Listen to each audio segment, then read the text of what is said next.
আসসালামু আলাইকুম প্রিয় দর্শক, আজকে আমরা রান্না করব শিং মাছ, আলু, শুটকি, পাতোড়া।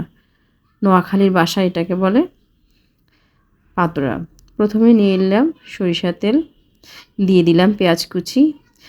পেঁয়াজ কুচিগুলি ভালো করে নেড়ে ছেড়ে ভাজা ভাজা করে নিয়ে দিয়ে দিব শুটকিগুলো পেঁয়াজ ভালোভাবে নাড়াচাড়া করে তারপর দিয়ে দিব রসুন বাটা, দিয়ে দিব হলুদ গুঁড়া, লবণ, জিরা গুঁড়া, বাটা জাল, পরিমাণ মতো একটু পানি দিয়ে ভালো করে নেড়ে ছেড়ে দিয়ে দিব আলুগুলো ভালো করে ভুনা ভুনা করে নিব। 5 মিনিট কষানোর পর আমরা দিয়ে দিলাম শিং মাছগুলো কষিয়ে তারপর দিয়ে দিলাম রান্নার পানি। রান্নাটা যখন কমপ্লিটের কাছাকাছি হয়ে আসবে তখন আমরা ঢেলে দিব সিদ্ধ করে রাখা ডিমগুলি।